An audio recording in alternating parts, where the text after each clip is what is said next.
Hello everyone, welcome to my channel. তো আজকের এই ভিডিওতে আমি তোমাদেরকে ডিমের কালিয়া রেসিপিটা শেয়ার করব। এটা আমার ফেভারিট, আর এটা বানানোও খুব সহজ আর খুব তাড়াতাড়ি হয়েও যায়। আর এটা বানাতে অনেকই অল্প জিনিসই লাগে।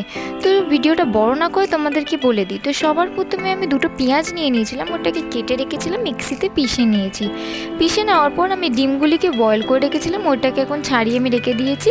তারপর কড়াতে তেল দিয়ে দিয়েছিলাম, একটা ছোট্ট চামচের 1 চামচ মতন আমি নুন আর হলুদ দিয়ে দিয়েছিলাম ওই তেলের মধ্যে। দিয়ে দেওয়ার পর আমি ডিমটাকে কিছু ভেজে নিয়েছিলাম ওটার মধ্যে গোল্ডেন ব্রাউন করে।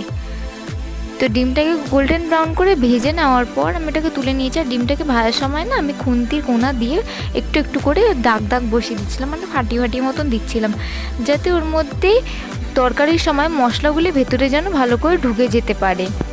তো ভাজা হয়ে গেছে, আমি হালকা গোল্ডেন ব্রাউন ভেজেছি, তোমরা পারলে এর থেকেও আরেকটু বেশি ডিপ মতন করে ভাজতে পারো। তারপর আমি ওই তেলের মধ্যে 1 চামচ মতন ছোট্ট কালো জিরে দিয়ে দিয়েছিলাম, আর ওই যে পেঁয়াজের পেস্টটা করে রেখেছিলাম ওই পেঁয়াজের পেস্টটাকেও আমি ওর মধ্যে দিয়ে দিয়েছিলাম।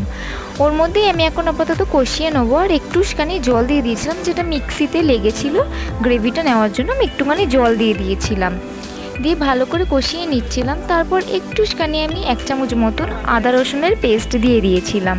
আদা রসুনের পেস্ট দিয়ে ভালো করে কষিয়ে নেওয়ার পর আমি 1 চামচ মতন হলুদ গুঁড়ো আর 2 চামচ মতন লঙ্কা গুঁড়ো দিয়ে দিয়েছিলাম। লঙ্কা গুঁড়ো একটুখানি বেশি দিয়েছি, তোমাদের ঝাল যেমনি খাও সেই হিসাবে তোমরা দেবে।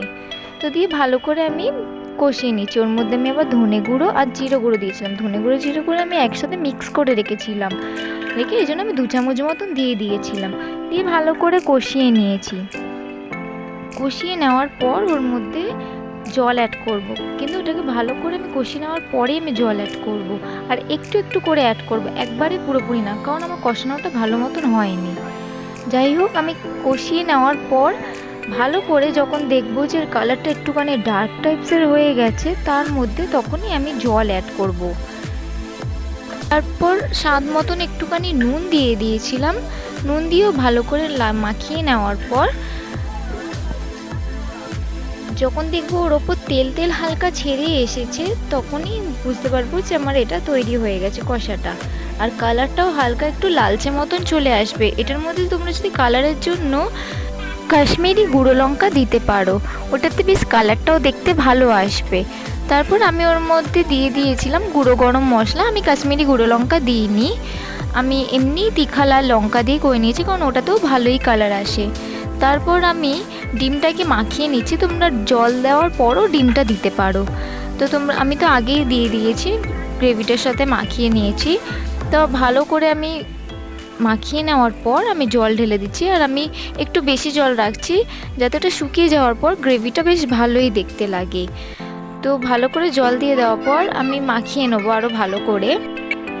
6 থেকে 7 মিনিটের জন্য আমি ওটাকে ফুটিয়ে নিয়েছিলাম, আর জলটাও অনেকটা টেনে নিয়েছিল। কিছুক্ষণ রেখে দেওয়ার পর 5 মিনিট পর আমি খুলে দেখেছি আমার গ্রেভিটা তৈরি হয়ে গেছে। তো ভিডিওটা ভালো লাগলে প্লিজ একটা লাইক করে দিও।